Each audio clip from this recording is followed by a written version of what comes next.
2014-তে Kolkata night Riders প্রথম 7টা ম্যাচের মধ্যে 5টা ম্যাচ হেরে গিয়েছিল, ক্যাপ্টেন ফলপ হয়েছিল, কেকেআরের অবস্থা খুবই খারাপ ছিল।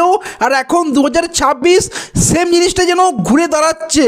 এটা কি শুধু কনফিডেন্স নাকি হিস্ট্রি আবার রিপিট হতে চলেছে? তো চলো একটু ফিরে যাই 2014-তে, যেখানে কলকাতা নাইট রাইডার্স প্রথম 7টা ম্যাচের মধ্যে 5টাতে হেরে গিয়েছিল। কেকেআর টিম খুবই প্রেসারে ছিল, ক্যাপ্টেন গৌতম গম্ভীর 3টে ডাক 3টে 0 করে ফেলেছিল, টিমের অবস্থা খুবই খারাপ ছিল। তো অন্যদিকে পাঞ্জাব কিংস 11 প্রথম 5টা ম্যাচ জিতে পুরো আইপিএলটা ডমিনেট করছিল 2014-তে, এবং সেই সময় কেকেআরের মনীষ পান্ডে দলে ছিল।